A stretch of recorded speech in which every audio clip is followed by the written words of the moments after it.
But let's be very clear. Our economy is a mess. Our border is completely unsecured. These things are causes of major concerns for black voters, like it is for every voter in our country. But then when you layer on the fact that, yes, this is political persecution from the Department of Justice and from radical DAs throughout our country, this is something similar that black people had to deal with the justice system themselves. And so their look of it is real simple. Well, dang, if the government's going after him with foolishness, he can't be that bad, especially considering the fact that Joe Biden is terrible at his job. If you have a problem figuring out whether you're for me or Trump and you ain't black, what do you think he would have done on January 6th if black Americans had stormed it?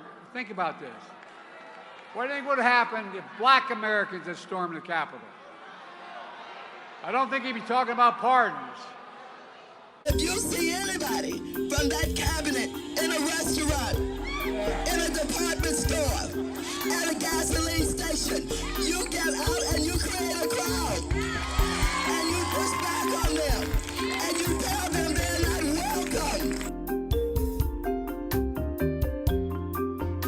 The people are going to turn on them. They're going to protest. They're going to absolutely harass them until they decide that they're going to tell the president, no, I can't hang with you.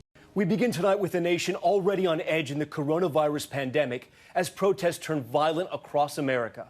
The arrest of a former Minneapolis police officer for the murder of George Floyd failing to stop another night of rage in that city. The governor fully mobilizing the National Guard for the first time in U.S. history. The protests continuing this evening. These pictures coming in right now from Los Angeles. Police pushing back crowds using batons and firing rubber bullets. A patrol car on fire. And in Philadelphia, police vehicles torched as the crowd swelled. There were similar scenes in several American cities Friday night. An angry group outside the CNN Center in Atlanta, the tense moments you saw right there.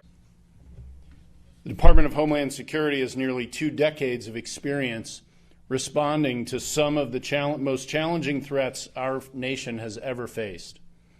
We'll continue to meet any challenge head-on as we fulfill our duty to protect the American people and our law enforcement personnel.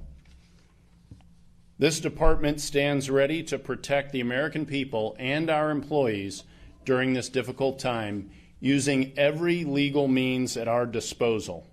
We stand firmly behind our law enforcement officers and the state and local law enforcement officers that form some of the most valuable partnerships with which we work every single day, all across America, to keep you safe. There are currently threats by some to attack police stations and federal buildings. That violence not only won't be tolerated, we are also committed to ensuring that it won't succeed anywhere. Anywhere. And let me be clear. When someone targets a police officer or a police station with an intention to do harm and intimidate, that is an act of domestic terrorism.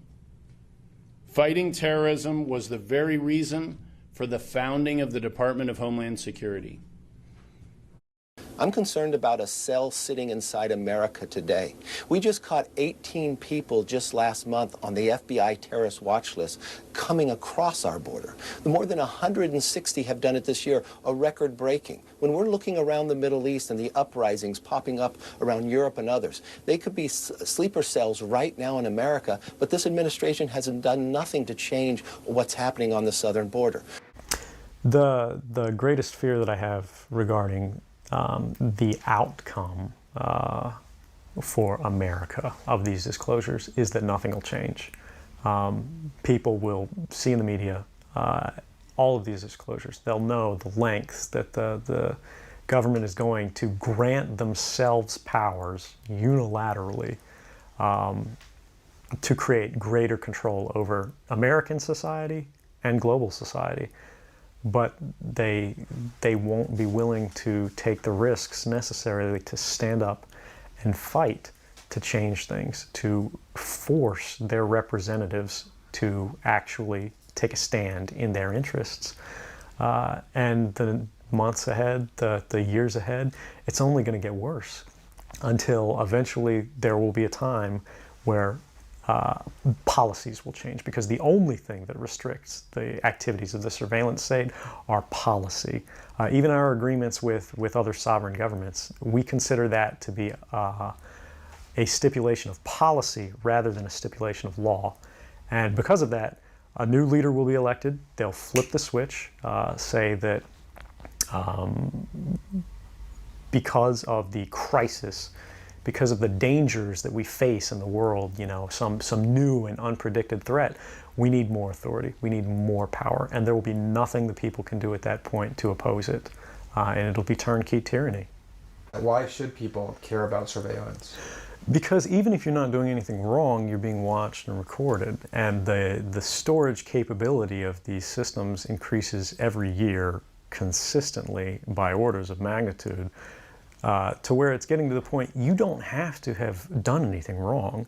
You simply have to eventually fall under suspicion from somebody, even by a wrong call, and then they can use the system to go back in time and scrutinize every decision you've ever made, every friend you've ever discussed something with, and attack you on that basis to sort of derive suspicion from an innocent life and paint anyone in the context of a wrongdoer.